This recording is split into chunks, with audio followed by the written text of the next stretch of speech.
Meus amados, Evangelho segundo escreveu São Mateus, capítulo 7, versículos 24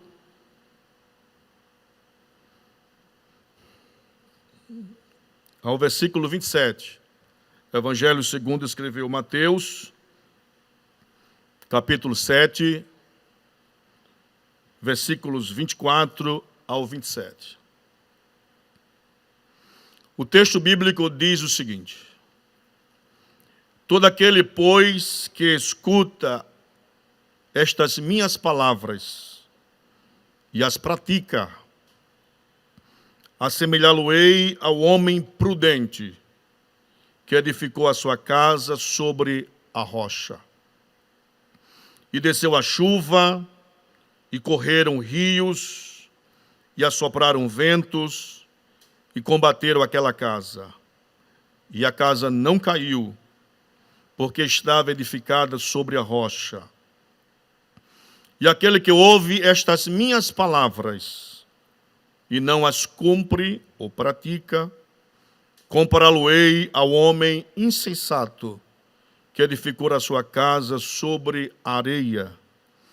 E desceu a chuva, e correram rios, e assopraram ventos, e combateram aquela casa, e ela caiu, e foi grande a sua queda.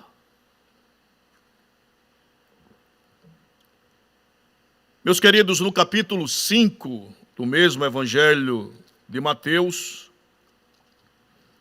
dos versículos 1 ao versículo 12, nós temos o grande sermão do monte, ou as bem-aventuranças. Cristo, na verdade, irmãos, ele vai nos apresentar a plataforma do reino de Deus. E ele vai nos trazer princípios eternos que fazem parte deste reino. E Jesus, no capítulo 5, segundo o registro de Mateus, começar do versículo 1, e Jesus, vendo a multidão, subiu ao monte, e assentando-se, aproximaram-se dele os seus discípulos, e abrindo a sua boca, os ensinava, dizendo: bem-aventurados pobres de espírito, porque deles é o reino dos céus. E ele prossegue: bem-aventurados que choram, porque eles serão consolados. Bem-aventurados mansos, porque eles herdarão a terra. Bem-aventurados que têm fome e sede de justiça, porque eles serão fartos. Bem-aventurados misericordiosos, porque eles alcançarão misericórdia. Bem-aventurados limpos de coração, porque eles verão a Deus. Bem-aventurados pacificadores, porque eles serão chamados filhos de Deus. Bem-aventurados que sofrem perseguição por causa da justiça, porque deles é o reino dos céus. Bem-aventurados sois vós, quando vos injuriarem e perseguirem, e mentindo disserem todo o mal contra vós por minha causa. Exultai e alegrai-vos, porque é grande o vosso galardão nos céus. Porque assim perseguiram os profetas que foram antes de vós. Meus queridos, na introdução desse sermão do monte, Jesus fala dos pobres de espírito. E quem são esses pobres de espírito? Jesus está falando do reino de Deus. O reino de Deus não é desse mundo. O reino de Deus não tem princípios deste mundo. O reino de Deus é um reino transcendental, que apesar de ser transcendental, ele é imanente aqui na terra conosco. É uma gerência divina que desce até a terra, e esse reino que desce até a terra, esse reino tem uma gerência divina. Dentro do conceito judeu de reino de Deus, o judeu chamava de Malekut Shamaim. E o que é o Malekut Shamaim? O Malekut Shamaim é as benesses do reino transcendental que habita aqui no reino natural. É a vontade de Deus, é a gerência de Deus, é o domínio de Deus que está aqui nesta terra. E qual é o princípio que rege a entrada desse reino? O princípio que rege a entrada do reino é que alguém que queira entrar no reino de Deus, essa pessoa reconheça a sua limitação, conheça a sua pobreza espiritual, conheça que ela é uma pecadora que precisa de Cristo, ela conheça que ela é uma pessoa que necessita da graça de Deus, e esta pessoa que reconhece isso, logo, ela é cônscia de que ela é uma pecadora e que ela precisa entrar no reino de Deus. E quando ela reconhece, é o princípio fundamental de entrar nesse reino, é o auto-reconhecimento de que ela é uma pessoa pecadora. E que mediante a graça de Deus, que mediante o amor de Deus, que mediante o sacrifício vicário da cruz do Calvário, que mediante o sacrifício expiatório, que mediante o grande sacrifício da cruz, aonde Cristo, como Cordeiro Pascal, ele se dá voluntariamente para que ele possa resgatar vidas pecadoras, para que essas vidas possam, através da graça, reconhecer a queda que ela teve no pecado e que agora elas possam adentrar nesse reino. Glorificado seja o nome do Senhor. E Jesus prossegue, capítulo 5 de Mateus, versículo 13. Jesus vai trazer, na verdade, vai ser enfático, e ele vai trazer, irmãos, o que realmente uma pessoa que entra no reino de Deus, o que é que essa pessoa passa a ser agora? Capítulo 5, versículo 13, Jesus diz o seguinte: vós sois o sal da terra, e se o sal for insípido, com que se há de salgar? Para nada mais presta, senão para se lançar fora e ser pisado pelos homens. Vós sois a luz do mundo. Não se pode esconder uma cidade edificada sobre o monte. Nem se acende a candeia e se coloca debaixo do alqueire, mas no velador, e dá luz a todos que estão na casa. Assim resplandeça, brilhe, ilumine a vossa luz diante dos homens, para que vejam as vossas obras e glorifique a vosso Pai que está nos céus. Primeira coisa, Jesus falou que para entrar no reino, só podem entrar aqueles que são cônscios da sua falência espiritual, daqueles que ouvem a palavra, daqueles que dão crédito à palavra. Por isso que a palavra, a igreja está sempre pregando a palavra do Senhor. E a palavra, ela é pregada não somente através da Bíblia, mas também dos louvores que enaltecem o nome de Jesus. Por isso que pessoas que ouvem a palavra de Deus, pessoas que ouvem um louvor a Deus, e este louvor toca na alma dessas pessoas, e este louvor, ele faz com que o Espírito ele possa tocar no mais íntimo da pessoa, para que a pessoa possa ter um encontro com Deus.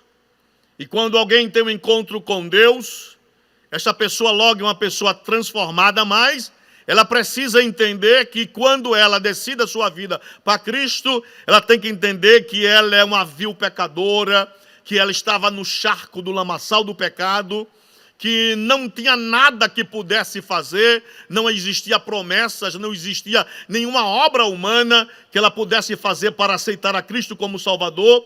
O único meio de entrar nesse reino é aceitando a Cristo como Salvador.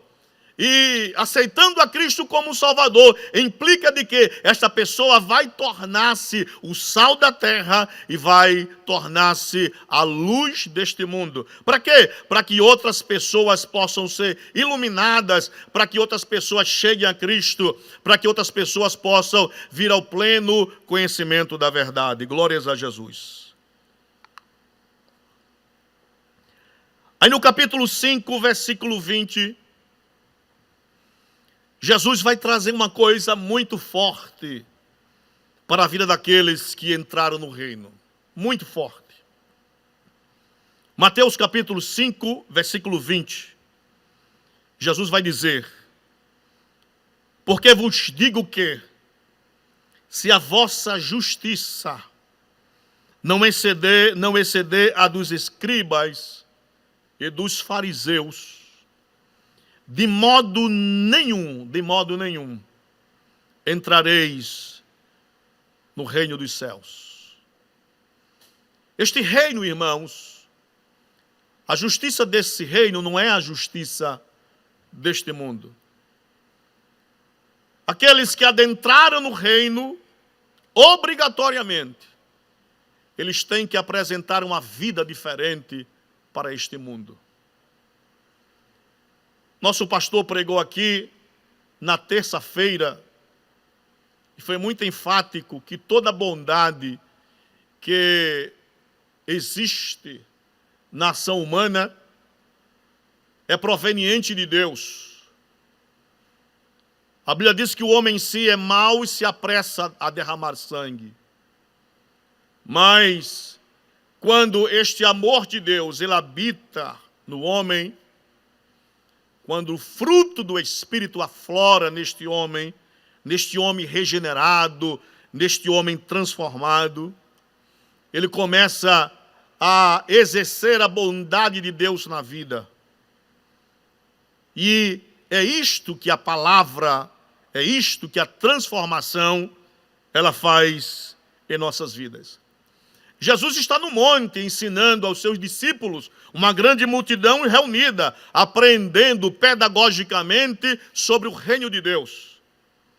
No versículo 23 do capítulo 5, Jesus diz assim: portanto, se trouxeres a tua oferta ao altar, e aí te lembrares de que o teu irmão tem alguma coisa contra ti, deixa ali diante do altar a tua oferta e vai reconciliar-te primeiro com o teu irmão e depois vem e apresenta a tua oferta. Que palavra dura, irmãos. Jesus está dizendo que não adianta ofertar alguma coisa no intuito de querer agradar a Deus, de mostrar até para as pessoas que nós somos pios, de mostrar para as pessoas que nós temos uma bondade de Deus na vida. Mas se nós não tivermos paz com o nosso irmão, a oferta verdadeira é aquela oferta que não tem barreiras. É uma oferta de um coração que está aberto às coisas de Deus. Quem vai ofertar a Deus não pode ter mágoa no coração ou saber que alguém tem mágoa com ele. Aí você pode dizer, não, mas alguém me fez mal. Mas é a Bíblia que diz que nós devemos trazer a oferta diante de Deus quando nós temos a ciência que a nossa vida com o nosso irmão não tem nenhuma barreira para que nós possamos apresentar alguma coisa diante de Deus. O ensinamento do reino é muito forte. O reino de Deus é uma coisa muito clara, evidente. Não é somente querer estar no reino, mas é cumprir princípios eternos que faz parte desse reino. Esse reino é transcendental. Esse reino não é deste mundo. Os princípios regedores do reino não faz parte daqui da terra. Não é justiça humana, que segundo o profeta é trapo de imundície. Mas isto é justiça de Deus. Aleluia. Jesus prossegue, capítulo 5, versículo 43 a 48. Aí Jesus vai dizer uma coisa, irmãos, que vai colocar uma perspectiva dentro do cenário judaico jamais vista. Jesus vai trazer à baila o que talvez os próprios mestres da lei ensinaram, os fariseus ensinaram, mas nunca viveram essas coisas. Há um ditado latino muito forte: dissere e não probare e não dissere. Ou seja, você dizer uma coisa e não provar o que está dizendo, você não fez nada. Então não é somente você falar, é você mostrar através de ações aquilo que você fala. O dicionário de Vine sobre o amor, ele diz o seguinte: o amor só pode ser conhecido pelas ações que ele possa promover. Ou seja, a fundamentação do amor é a prova no ato de quem ama. Ninguém pode amar alguém sem provar nada. Vamos dar um exemplo muito clássico aqui.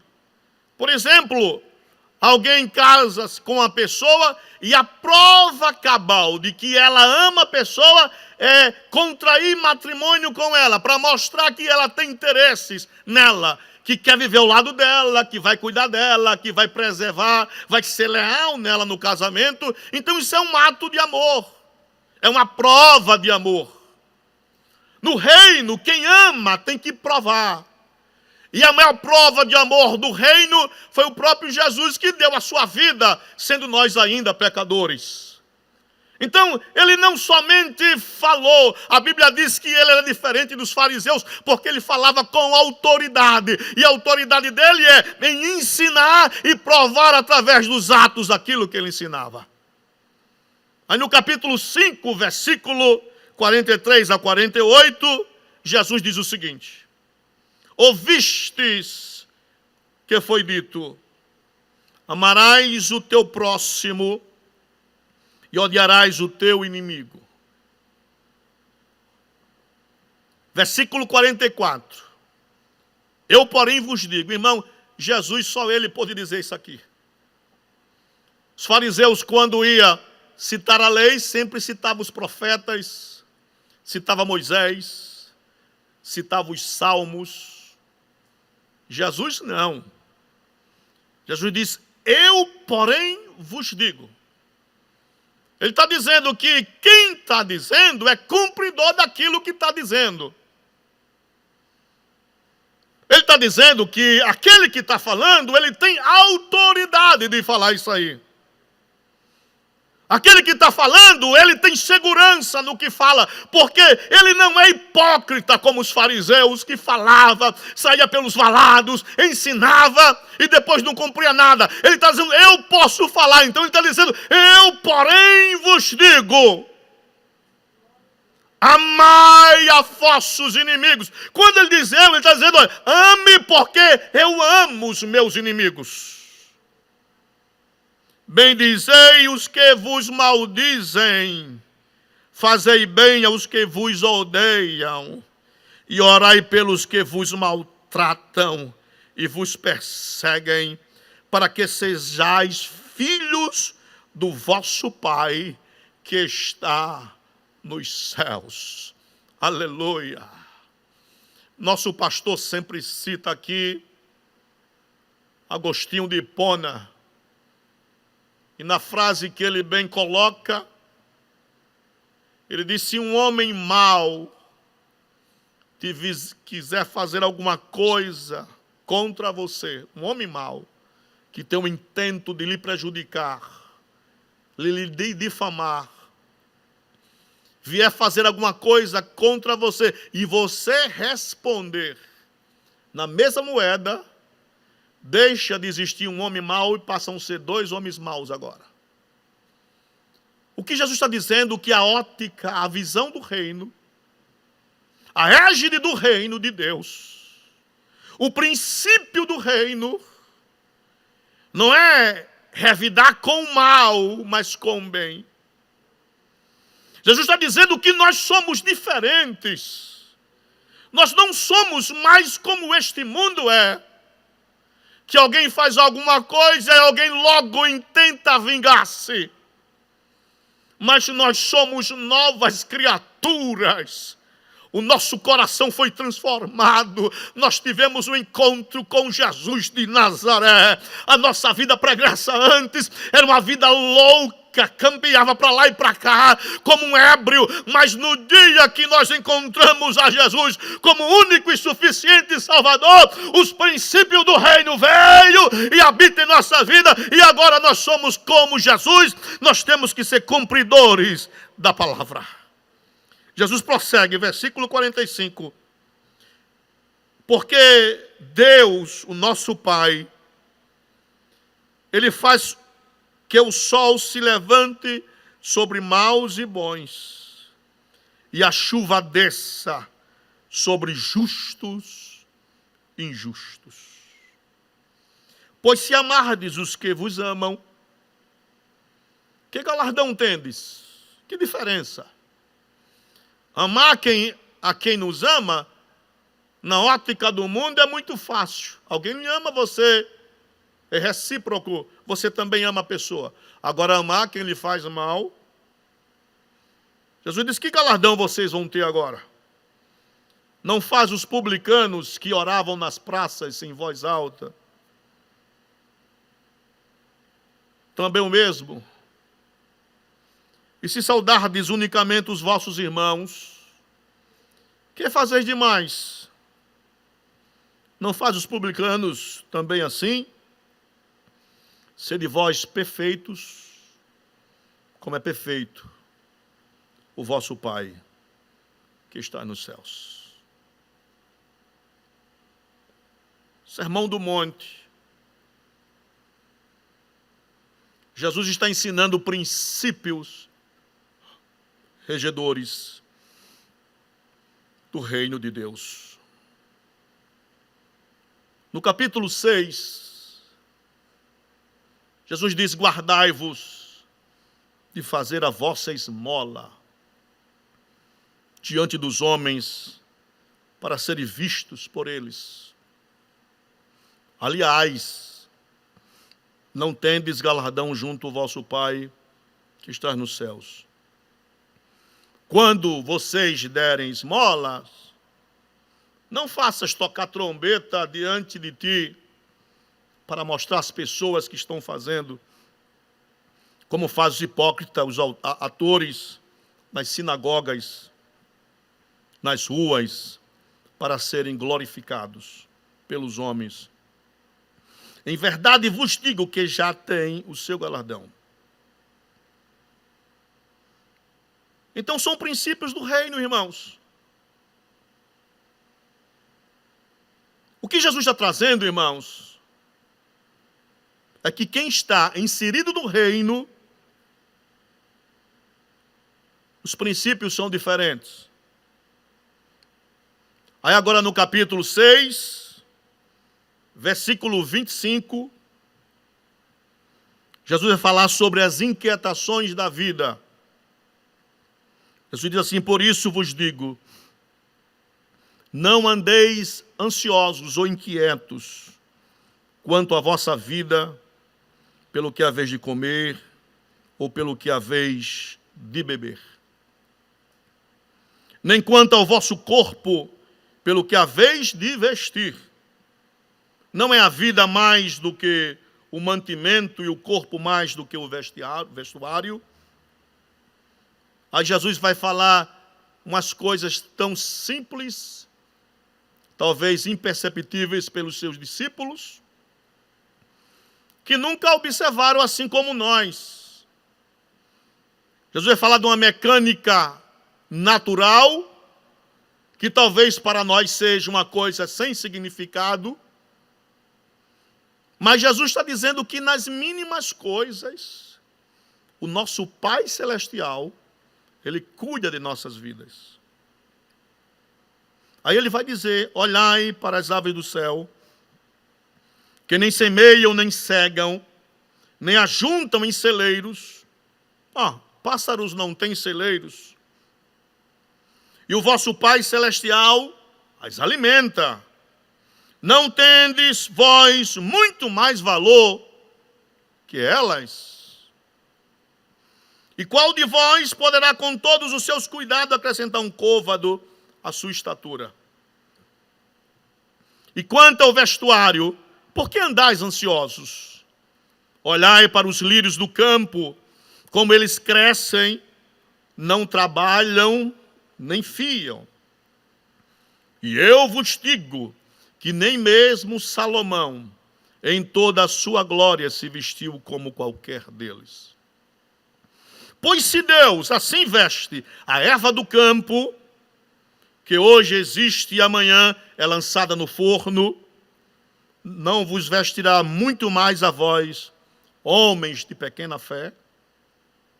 Não andeis, pois, inquietos, dizendo: que comeremos, ou que beberemos, ou com que nos vestiremos? Porque todas estas coisas, os gentios procuram. De certo, vosso Pai Celestial bem sabe que necessitais de todas estas coisas. Mas buscai primeiro o reino de Deus e a sua justiça, e todas estas coisas vos serão acrescentadas.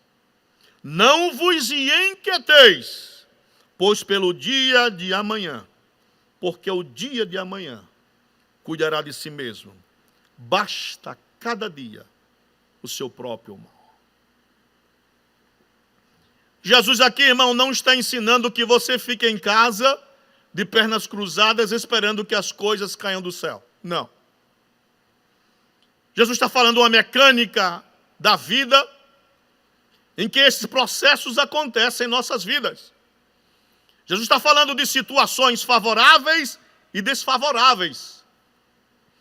Jesus está falando de coisas que são necessárias para a manutenção diária nossa, mas que nenhuma delas vai cair por terra, porque o nosso Pai Celestial, desde as aves e desde os lírios dos campos, Ele já cuida dele, sem eles ter celeiros, sem nada, e eles cuidam. Imagine nós que somos filhos de Deus.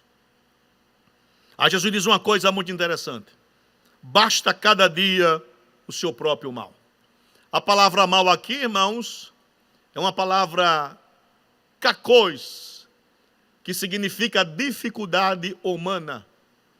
Jesus está dizendo: todos os dias vocês vão ter dificuldades humanas, mas o vosso Pai Celestial suprirá a vida de vocês em todas as coisas. Nós estamos em uma pandemia, nós estamos em uma situação inusitada. Os irmãos viram que no princípio fizeram um vídeo comemorando o aniversário do pastor. As crianças têm ficado em casa mandando tchau, porque nós não podemos estar juntos. Os que aqui estão nesta noite separados, a igreja vazia, nós não temos mais o aconchego dos irmãos juntos, dos obreiros, dos departamentos que louvam a Deus.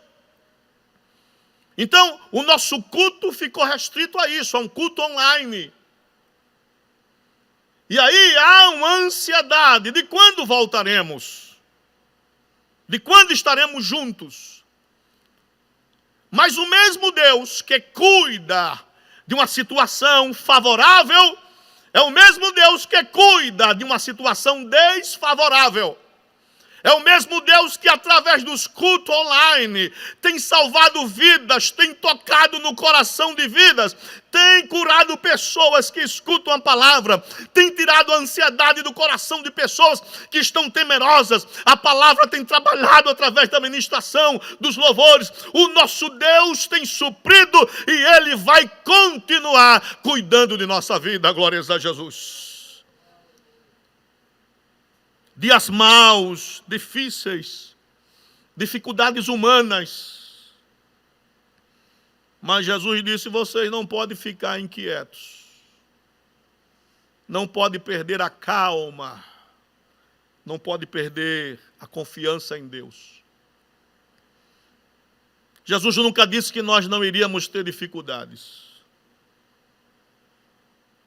Ele disse: basta cada dia seu mal. Cada manhã, cada dia, uma nova perspectiva. Mas nós temos que ter ciência que o Deus que cuidou até hoje é o Deus que vai continuar cuidando de nossa vida. Meu irmão, você que me ouve nesta noite, você que nos escuta nesta noite, tira a ansiedade do teu coração. O nosso Deus é um Deus que cuida. O mal existe, mas Deus é maior. Deus é maior do que todas as coisas. Deus é maior do que o amanhã. Deus é maior do que todas as nações desse mundo. Deus é maior do que os nossos problemas. Deus é maior do que as nossas interrogações. Deus é maior do que tudo. Ele está no controle de todas as coisas. Aí no capítulo 7, Jesus agora vai trazer, através de uma parábola, todo o ensino que ele trouxe no monte. E ele vai dizer que não adianta somente ouvir sem praticar o que ouve. Não adianta. Não adianta pregar aqui e não crer no que prega. Não adianta você ouvir a palavra e não crer naquilo que está sendo pregado. Aí Jesus diz o seguinte: todo aquele, pois, que escuta estas minhas palavras e as pratica, assemelhá-lo-ei ao homem prudente, sensato, que edificou a sua casa sobre a rocha. Lucas, no capítulo 6, versículo 48, diz que esse construtor cavou fundo até chegar na rocha. E quando chega na rocha, ele começa a edificar a sua casa. Uma casa que foi construída na rocha. A rocha é Cristo Jesus. Mas a despeito dela ser construída na rocha, Jesus vai dizer que as intempéries da vida vêm. E essa casa que foi construída na rocha, ela está firmada. O construtor teve o trabalho de cavar bem fundo para chegar na rocha. Para quê? Para que ele pudesse edificar a sua casa. Ainda então não tem tempestade, não tem vento, não tem nada. Mas ele sabe que a qualquer momento pode vir a tempestade. Aí Jesus disse que o homem prudente, ao construtor prudente, que fez a casa na rocha, que cavou até chegar na rocha, e constrói a sua casa. Veio um tempo difícil, a chuva chegou, os rios transbordaram, o vento soprou sobre aquela casa e combateu com ímpeto nela, Mas a casa não caiu. Por que ela não cai? Porque ela está edificada sobre a rocha. Aleluia, aleluia. Nós estamos em tempos de vendavais, de ventos contrários, que estão batendo de ímpeto contra a nossa vida. Mas a casa não cai, porque esta casa está edificada sobre a rocha, e essa rocha é Cristo Jesus, nosso Senhor. Deixa o vento soprar, deixa a água vir da chuva, deixa os rios transbordarem e vai bater com ímpeto, mas a casa, pela palavra, não cai, porque foi cavado um alicerce, está estruturado na rocha, é Cristo Jesus, e Jesus é a rocha que não se abala. Glórias a Jesus. O que Jesus está trazendo, irmãos, é justamente aquilo que ele está pregando e que ele quer ver a vivência daqueles que ouvem. De que realmente aqueles que ouviram o sermão, daqueles que ouviram a explanação daquilo que ele está trazendo do reino, essas pessoas, elas possam ser edificadas. É uma segurança, é um carimbo. Jesus está dizendo, se a casa estiver edificada na rocha, pode vir as intempéries, pode combater contra ela. Ninguém está livre de tempestade, mas a tempestade, o vento, a chuva não vão derrubar essa casa. Mas em contrapartida, se não se dá crédito a esta palavra, se nós não fizermos fincapé nesta palavra, Jesus disse assim, aquele que ouve estas minhas palavras e não as cumpre, ou seja, quem ouve e não cumpre aquilo que está ouvindo, compará-lo-ei ao homem insensato, nécio, que edificou a sua casa sobre a areia.